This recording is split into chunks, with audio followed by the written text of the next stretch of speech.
Sejam bem-vindos à aula 5 do curso de Introdução ao Aprendizado por Reforço. Na aula de hoje, nós vamos apresentar a problemática de navegação, mais especificamente, problemas de navegação autônoma. O conteúdo que nós iremos tratar hoje consiste de a apresentação do problema de navegação autônoma, as definições de agente, ambiente, ação e recompensas para o caso, a análise de influência dos parâmetros nos resultados.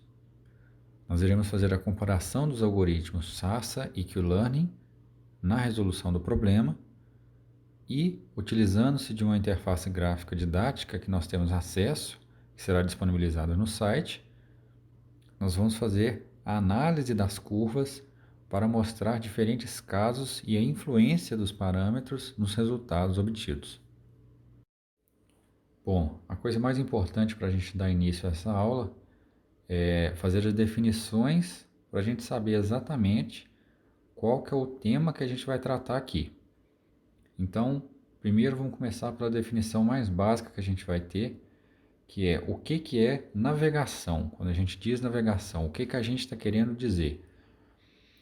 Nesse caso, nós queremos definir um curso e uma orientação. Essa é a definição que a gente vai usar. Qual o nosso propósito na aplicação desses algoritmos? É fazer com que esse agente inteligente que a gente está criando e estudando, sobre ele algumas aulas, ele seja capaz de, uma vez que ele seja colocado em um mapa, seja esse mapa conhecido pelo agente ou não, ele vai usar os algoritmos de forma a tentar chegar numa posição objetiva que a gente vai definir. E a gente também tem que fazer a definição de autonomia, porque a gente tem um problema de navegação, mas é uma navegação autônoma, né? Nós vamos dar início ao programa, nós vamos colocar os parâmetros, mas o agente inteligente tem que descobrir uma forma de conseguir chegar ao objetivo sozinho, né? Através das iterações e da tentativa e erro dele, com o ambiente. Então, a gente define a autonomia como a capacidade do agente se governar pelos próprios meios, ou uma outra definição que a gente pode colocar, mais fácil de entender, é de que o agente deve ser independente de auxílio externo para o cumprimento do objetivo, que é chegar a uma determinada localização no mapa. Só uma observação antes da gente continuar, eu queria só apontar para vocês a relevância do tópico que a gente está tratando aqui. A gente está num cenário onde cada vez mais existem carros autônomos circulando. No Brasil bem menos, mas no exterior já tem, a gente já tem carros da Tesla, carros da Google, usando essas tecnologias, além de inúmeras outras empresas. Então, esses conceitos, como o aprendizado por reforço aplicado a problemas de navegação, é uma coisa que chega ao estado da arte, do que a gente tem em algumas áreas. Então, vale a pena salientar isso aí para mostrar a relevância desse tema, principalmente nos dias de hoje. Bom, vamos começar então fazendo as definições do nosso agente, ambiente, ação, recompensas e estados, Imagina o seguinte, a gente tem, assim como a imagem mostra aqui, um mapa. E a gente vai colocar nosso agente dentro desse mapa. É um mapa 2D, ou seja, duas dimensões, Não existe profundidade nesse mapa. E o agente pode se deslocar dentro desses quadradinhos aí. Então, indo para a esquerda, para a direita, cima, para baixo e só isso. Então, vamos definir então o agente. O agente é a parte mais fácil, Vai ser essa bolinha representada aí, que vai ser quem tem a função de chegar até o ponto objetivo. O nosso ambiente já está definido também, vai ser esse mapa. Ele tem dimensão pré-definida, A gente não pode simplesmente entrar com qualquer valor, especialmente no caso aqui, fazendo um parênteses, com questões de custo computacional, A gente está tratando com um algoritmo que faz o aprendizado por reforço, então basicamente é um aprendizado por tentativa e erro, que tem um algoritmo por trás, mas observe o seguinte, se a gente colocasse um mapa muito grande, né, então você imagina uma dimensão aí 100 por 100, e o que daria para a gente, né, 10.000 células possíveis para a gente estar, células de posição no caso, né? Isso é o custo computacional para fazer a convergência, né? Ou seja, para que esse algoritmo de aprendizado faça o agente convergir sempre para as melhores decisões, vai tomar muito tempo, né? Ele vai precisar rodar esse algoritmo por um intervalo de tempo maior, o que é um pouco problemático. Então, só fazendo esse parênteses aí, observem que quanto maior a ordem, né? Ou seja, quanto maior o nosso mapa, no caso a gente tem um mapa de ordem reduzida aqui, maior vai ser o custo computacional. As ações a gente já definiu, né?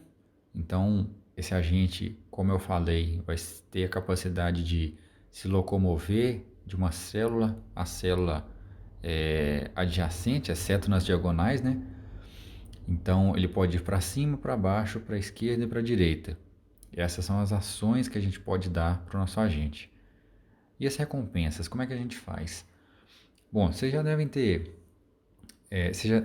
vocês devem se lembrar de quando eu comentei, né, sobre como que a gente consegue moldar o comportamento do nosso agente.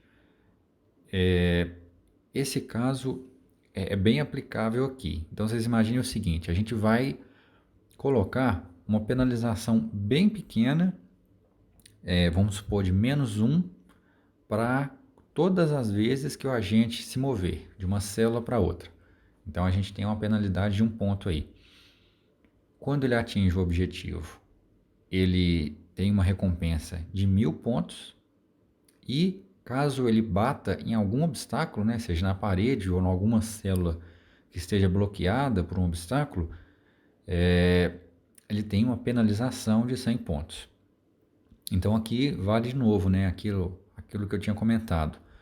Vocês imaginem se a cada vez que o agente nosso andasse, em vez de a gente penalizar ele por 1 ponto, a gente penalizasse ele por 5, 10 pontos, né? Em cada uma dessas situações a gente teria comportamentos diferentes, né? Por parte do algoritmo. Como não é o foco desse curso dar nenhuma apresentação sobre a linguagem de programação do MATLAB ou nada semelhante, a gente vai deixar, né, na nossa página o código, e se alguém tiver conhecimento a respeito e quiser dar uma analisada mais aprofundadamente, pode ficar à vontade. Mas eu queria explicar aqui de uma forma um pouco mais geral o que é que está acontecendo por trás e não ficar apresentando o código. Então, eu vou colocar vocês numa situação aqui. Imagine o seguinte, que você está numa sala que você não conhece, uma sala toda fechada, e alguém coloca uma venda em você e essa outra pessoa coloca obstáculos ao seu redor. E, logicamente, você não vai saber qual a posição desses obstáculos, você não vai saber a que distância você está da parede, se você vai bater em alguma coisa ou não, e você tem que se deslocar até um ponto que vai ser definido como um objetivo. Esse seria um dos casos, né, que a gente estaria representando aqui no nosso algoritmo.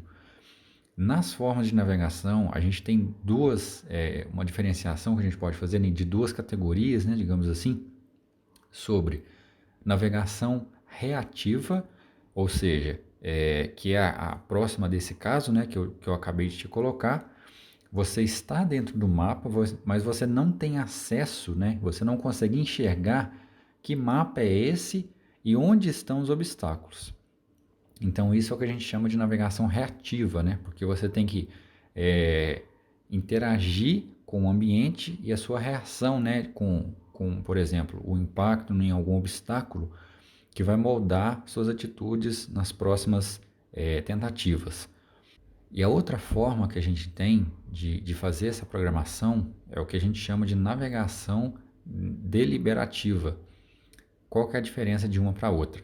Na navegação deliberativa, você dá ao agente o acesso, né, nesse caso aqui da programação, o acesso para ele saber quais são as posições que tem os obstáculos, né, e as paredes. E no caso, né, se fosse um ser humano, por exemplo, assim como o caso que eu coloquei em vocês, a navegação deliberativa seria alguma coisa mais. Você está numa sala, a sala continua fechada, os obstáculos estão lá, foram colocados por outra pessoa, porém dessa vez você não está vendado e tem iluminação na sala, então você consegue olhar para frente e ver, por exemplo, se tem um obstáculo ou não, para saber se você vai seguir nessa direção ou mudar de direção. Então imagine o que você faria nesse caso que a gente acabou de criar, né, hipotético, se você estivesse num caso de navegação reativa, vendado, você não consegue ver e você tem que se deslocar até uma outra posição que você não sabe qual é dentro dessa sala fechada. Bom, você provavelmente ia escolher uma orientação aleatória e tentar ir para lá. E se não desse certo, você ia tentando as outras até conseguir alguma coisa. Só que, imagine essa situação agora, só que pensando do ponto de vista de recompensas, né? Assim como a gente teria a percepção de recompensas para ele. Cada vez que você se desloca, você perde um ponto. Vamos imaginar assim. Se você colidir com algum obstáculo ou parede, você perde 100 pontos. E se você chegar ao objetivo, você ganha 1000 pontos. Então, para a gente é uma coisa intuitiva, né? De o que a gente vai fazer. Mas vamos pensar do ponto de vista do algoritmo, né? Ele tem que criar uma inteligência, né? Uma forma de lógica sequencial, que são, né, os processos de decisão de Markov, que se aproxima da decisão ótima. Só que ele não tem como, a não ser pela tentativa e erro, de chegar nessa decisão. Então, no nosso caso, a gente iria começar a fazer, né, a tentativa e erro, e a gente ia começar a ter um mapa mental, né, de onde estão os obstáculos toda vez que a gente colidir. E aí a gente conseguiria meio que fazer esse padrão e começar a criar um mapa dentro da nossa cabeça de quais pontos a gente pode ocupar e quais pontos estão bloqueados. E em alguma dessas tentativas a gente vai achar o ponto do objetivo. Então, e aí receber a recompensa. Então, é semelhante, a gente tem um agente, né, que não vai ficar navegando ali meio perdido, até que comece a identificar, né, as posições que sempre dão para ele uma recompensa negativa, que ele já vai meio que associar que ele não pode ir nesses locais, e em uma das situações ele vai conseguir achar, por acaso, né, o ponto de objetivo. E aí, na medida que as iterações vão passando, o comportamento do agente vai convergir para sempre terminar no ponto do objetivo para maximizar sua pontuação, né? Que, como a gente já viu, é o objetivo do aprendizado por reforço.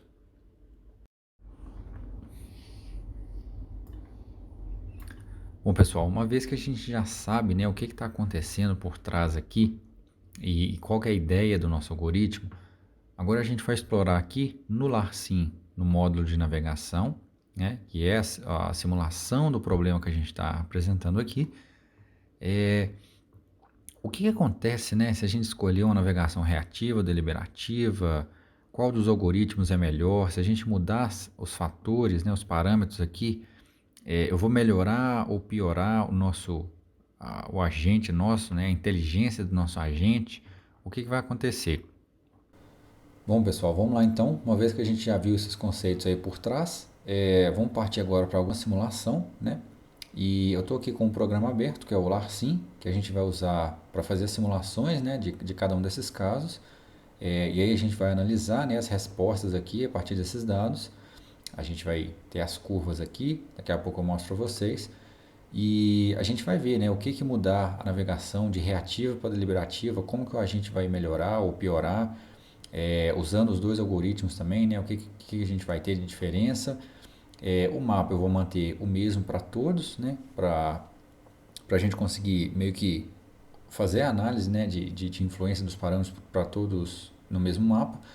E aqui a gente vai alterar os parâmetros para ver o que acontece, né? Então, a gente tem aqui ó, a taxa de aprendizado em 0,15, fator de desconto em 0,99 e o epsilon aqui da política gulosa em 0,2.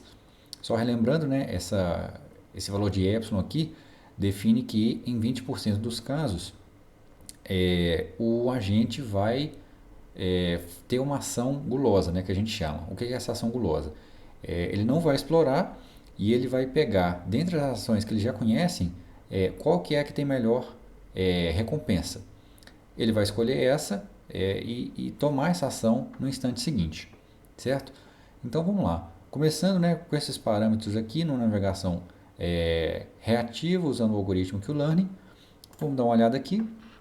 Então, ó, os algoritmos, os gráficos, né, na verdade, que a gente tem aqui, ó, indicam um número de passos pelo número de sucessos. Então, vocês conseguem ver aqui oscilando.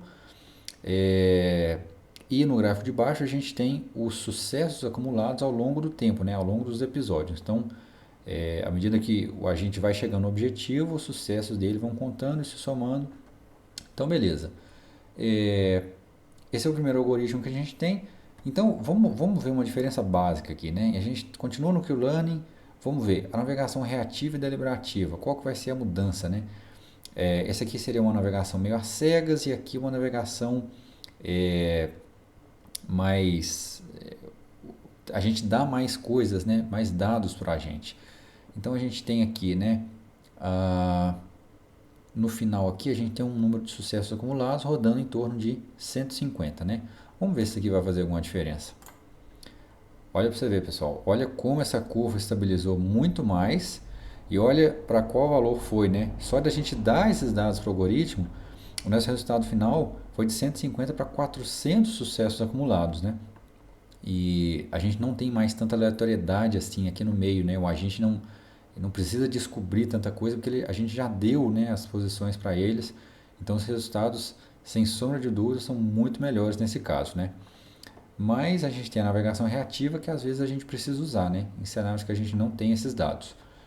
Beleza, vamos manter na navegação deliberativa agora e ver qual algoritmo vai se dar melhor, se é o Q-Learning ou o Sarsa. Então, se a gente mudar aqui, ó, a gente memoriza mais ou menos como vai ficar esse gráfico aqui, os sucessos acumulados em torno de 400.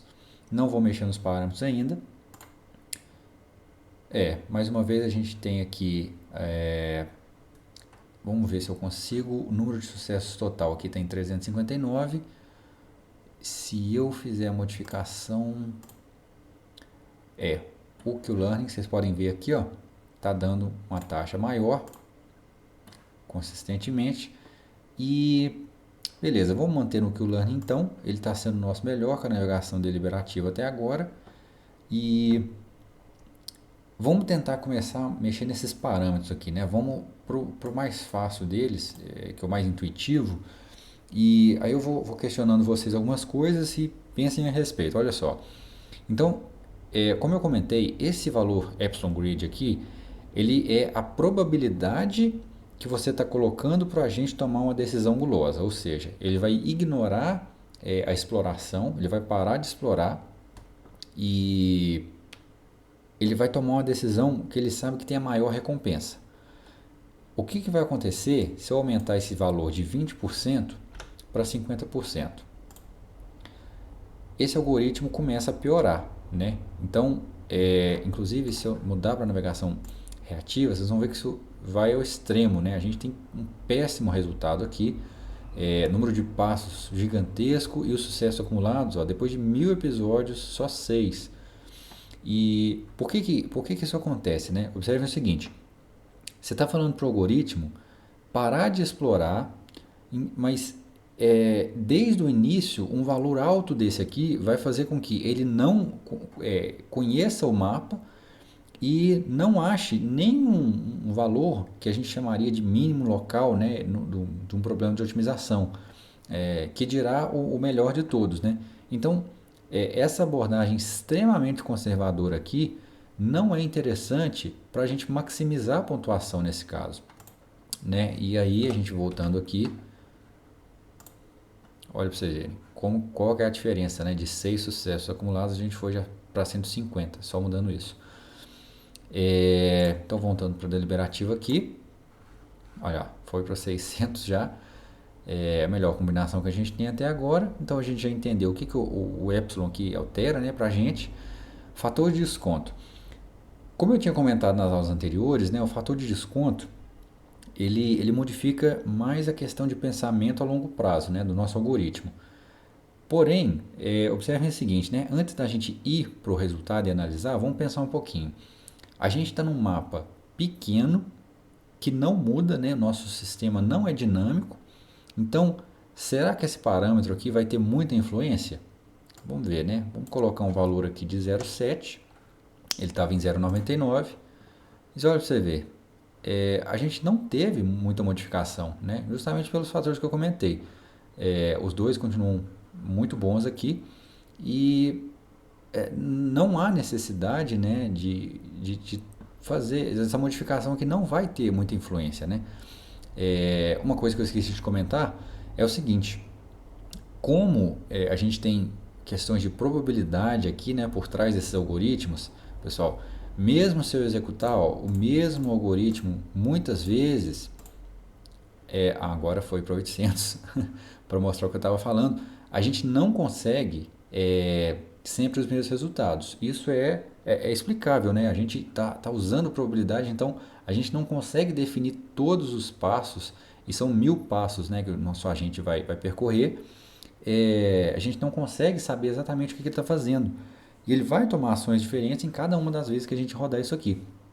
Então, isso aí vai ter um impacto bem grande, né? Então, uma vez que a gente viu o fator de desconto aqui, né? Eu vou voltar ele para o 0,99, que é nosso padrão. E aí a gente vai analisar o último parâmetro nosso aqui, que é a taxa de aprendizado, né? Nosso alfa. Ó, vamos pensar um pouquinho, antes da gente executar o programa, a taxa de aprendizado determina o quão rápido, né, o nosso agente vai substituir o conhecimento que ele já tem por um conhecimento atual. Mas, de novo, né, aqui a gente está num mapa muito pequeno. O sistema não é dinâmico. Se o sistema fosse dinâmico, seria mais interessante, porque vocês imaginam o seguinte: se a gente tem esse mapa e vamos pensar, né, eu citei a questão da importância, né, vamos supor que esse algoritmo está num carro e ele tem que identificar carros do lado dele que estão andando. Então imagina, um carro do lado dele aumenta a velocidade. É um sistema dinâmico, teria que ter um fator de desconto, um fator de aprendizado alto, porque ele não pode demorar, né, a convergir para outra, para identificar que o carro do lado dele se movimentando, se ele tomar a mesma decisão do conhecimento passado, vai dar errado, né? Então, se a gente modificar aqui, vamos ver o que vai dar. A gente está saindo de 0,15, eu vou colocar um 0,3 para mudar bem pouquinho. No caso aqui, né, nosso sistema não muda muito. Mas imagine o seguinte: se fosse nesse outro caso que eu estou citando, né, do carro, se a gente saísse de 0,15 para 0,3, a gente teria uma melhora gigantesca, né, no nosso código. Porque o sistema sendo dinâmico, essa influência desse parâmetro aqui vai ser cada vez maior. E se a gente exagerar aqui em 0,8, não fez muita diferença também. Então, ele está oscilando, mas está oscilando dentro de uma questão assim, dentro do que já estava, né? Esse parâmetro aqui, para essas condições que a gente está tendo aqui, não está fazendo tanto peso, né? Assim. Bom, então é isso aí, pessoal. A gente termina a aula de hoje por aqui. Eu espero que vocês tenham conseguido, né, ver um pouco mais através do Larsim a influência, né, que esses parâmetros têm no nosso algoritmo e nas respostas que a gente consegue obter, tá? Então, até a próxima aula.